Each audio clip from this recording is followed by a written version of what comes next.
এই মাদারবোর্ডগুলোর কমন কিছু প্রবলেম হয়, অন অফ হয়, রিসেট প্রবলেম হয়, ডিসপ্লে তো আসে না এটার কারণে। তো আমার হাতে যে গ্রাফিক্স কার্ডটা দেখতে পাচ্ছেন এটা হলো এই মাদারবোর্ডটার, এটা B365 মাদারবোর্ড। আমি গ্রাফিক্স কার্ডটা রেখে দিই আপনাদেরকে দেখাই।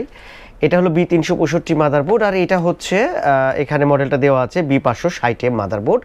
এটাতে আছে প্রসেসর দেওয়া আছে i5-এর 10 জেনারেশন, এটা হলো i5-এর 9 জেনারেশন প্রসেসর দেওয়া আছে। মাদারবোর্ডগুলোর কমন যে প্রবলেমটা হয় আপনাদেরকে বলছিলাম যে এটাতে দেখেন এই মাদারবোর্ডটার লাইটটা ব্লিঙ্কিং করতেছে একটু পরপরই।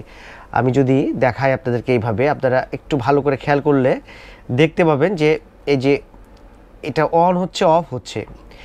এই ফ্যানটা 8GB বিধায় এটা হয়তো এরকম স্টিল ঘুরতেছে মনে হচ্ছে আপনাদেরকে, কিন্তু ফ্যানটা মাদারবোর্ডটা কিন্তু অন অফ হচ্ছে। আর এখানে যদি আমরা কার্ডে দেখি, ডিবাগ কার্ডে দেখি, তাহলে এখানে রিসেটের যে লিডটা আছে সেই লিডটা হাই হয়ে আছে, দ্যাটস মিন রিসেট হচ্ছে না, প্রসেসরটা রিসেট হচ্ছে না। তো এই প্রবলেমগুলো, এটা তো কিন্তু সেম প্রবলেম, এই মাদারবোর্ডগুলো কমন গেমিং সিরিজের আসুস, গিগাবাইট, MSI এই মাদারবোর্ডগুলো কমন হচ্ছে এই প্রবলেমগুলো হয় যে CPU করে আপনার ভোল্টেজটা জেনারেট হয় না, বন্ধ হয়ে যায়, চলতে চলতে বন্ধ হয়ে যায়। তো আমাদের কাছে এই মাদারবোর্ডগুলো অনেক আসে সার্ভিসিংয়ে, তো আমরা এই মাদারবোর্ডগুলোর কাজ করি গেমিং সিরিজের মাদারবোর্ডগুলোর। তো আমি একটা প্রব নেগেটিভে রাখি এবং দেখেন আমি যখন CPU এর কয়েলে, আউটপুট কয়েলে যখন আমি ভোল্টেজটা চেক করাবো, এটা আমার মাল্টিমিটার। সো আমি এটা ফ্যানটা সাইডে রাখি কারণ CPU কোর যেহেতু তৈরি হচ্ছে না, আমার এখানে আছে আউটপুটে, এইখানে আছে হচ্ছে CPU কোরের কয়েল। দেখেন মিটারটা একটু ভালো করে আমরা যদি দেখাই, দেখেন মাদারবোর্ডটা অন হয়ে আছে কিন্তু কোনো কোর ভোল্টেজ তৈরি হচ্ছে না। আমি একটু কাছে নিয়ে আসি তাহলে দেখতে আপনাদের খুব সুবিধা হবে। দেখেন কোনো ভোল্টেজ নাই, এটা CPU কোর কোনো ভোল্টেজ নাই। তো এই মাদারবোর্ডগুলো এই জন্য প্রসেসরটা রিসেট হচ্ছে না। তো প্রসেসর রিসেট না হওয়ার কারণে আপনার হচ্ছে ডিসপ্লে আসবে না অথবা অন অফ হবে। তো আমরা অনেক মাদারবোর্ড পাই, যে মাদারবোর্ডগুলোর সমস্যাটা হয় হচ্ছে যে বাইরে থেকে যে মাদারবোর্ডগুলো আসে অনেক সময় আমাদের কাছে পাঠায়, তো অনেকে বায়োস করে ফেলে।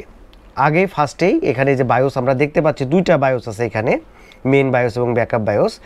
তো এই বায়োসগুলো নতুন করে প্রোগ্রাম করে ফেলে, কিন্তু এই মাদারবোর্ডের এখন যেটা হচ্ছে দেখেন, এই মাদারবোর্ডে কিন্তু মূলত প্রসেসরটা রিসেট হচ্ছে না, CPU কোর ভোল্টেজ নাই, সেজন্য ভোল্টেজ মিসিং আছে।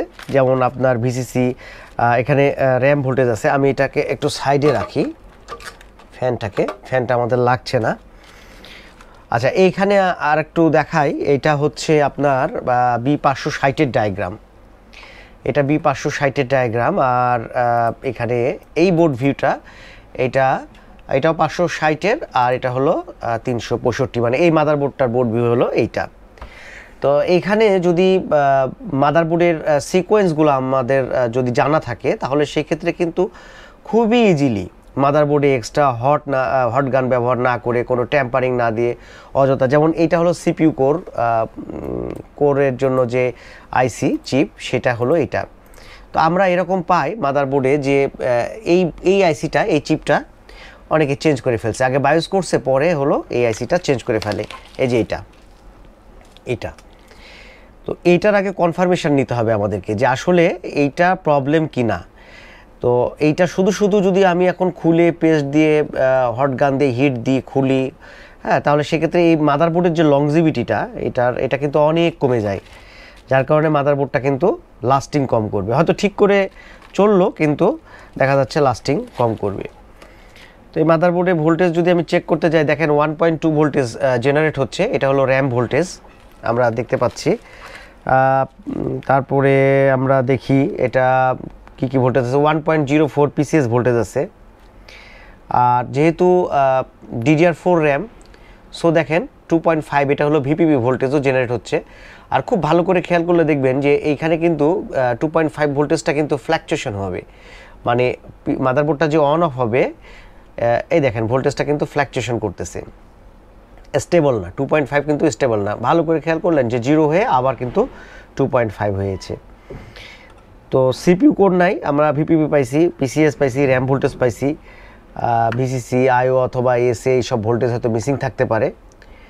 তো খুব সহজে আপনাদের এখানে যদি আমরা এখান থেকে দেখি যে খুব সহজে আমরা এখান থেকে মাদারবোর্ডকে ট্রেস আউট করতে পারি যে কোথায় প্রবলেম আছে। শুধু কোনো জায়গায় এক্সট্রা হট গান দিয়ে হিট দিয়ে বায়োস প্রোগ্রাম করা কিংবা মসফেট খোলা চিপ খোলা এগুলোর কিন্তু কোনো দরকার হয় না।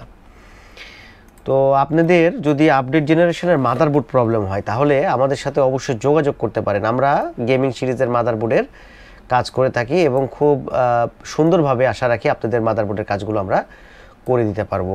ফাইনালি মাদারবোর্ডটা রান করে ফেলছি। তো আপনারা দেখেন যে আমার সামনে যে মাদারবোর্ডটা ছিল গিগাবাইটের B365 এখন রান হয়ে গেছে।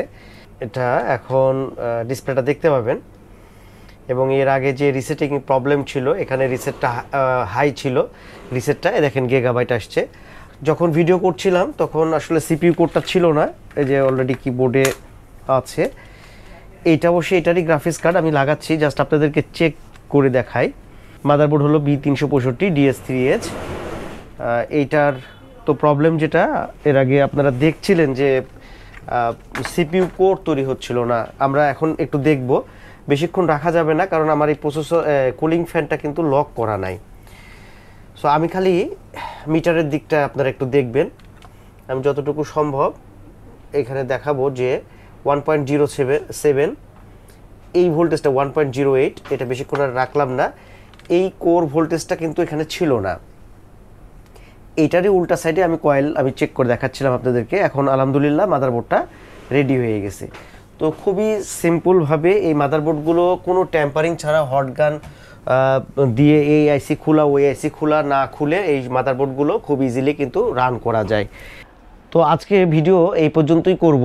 আপনারা এর আগে আমাকে অনেকে বলছেন যে আমি তো মাদারবোর্ডের কাজগুলো দেখাই না আপনাদেরকে যে কিভাবে প্রবলেমটা সলভ করি অথবা করলাম। তো আসলে যদি প্রবলেম সলভ করা নিয়ে যদি এইভাবে ভিডিও করি তাহলে একটা ভিডিও অনেক বড় হয়ে যাবে আর আমাকে অনেকগুলো কাজ করতে হয়। এরকম মাদারবোর্ড থাকে এবং ল্যাপটপের মাদারবোর্ড থাকে, তো যার কারণে কাজের প্রেশার থাকার কারণে আমি আসলে ওইভাবে মাদারবোর্ডের কাজ কিভাবে করলাম সেটা আসলে করতে পারি না। তো আপনারা চাইলে আমাকে কমেন্ট করেন, আমি চেষ্টা করব ভবিষ্যতে আপনাদেরকে এই মাদারবোর্ডগুলো কিভাবে রেডি করা হয় অথবা করি সেই জিনিসগুলো পার্ট বাই পার্ট করে আপনাদেরকে দেখিয়ে দেবো ইনশাল্লাহ। এই মাদারবোর্ডটাতে কাজ করব অরাসের B560, এইটার আর আমি ভিডিও করছি না, জাস্ট আপনাদেরকে এই 365 এটা দিয়েই দেখালাম। তো আপনাদের এরকম প্রবলেম হলে অবশ্যই আমাদের সাথে কি যোগাযোগ করতে হবে। Munna computers, new market, Rajshahi হচ্ছে আমাদের শপ অ্যাড্রেস। আজকের মতন আল্লাহ হাফিজ, আসসালামু আলাইকুম।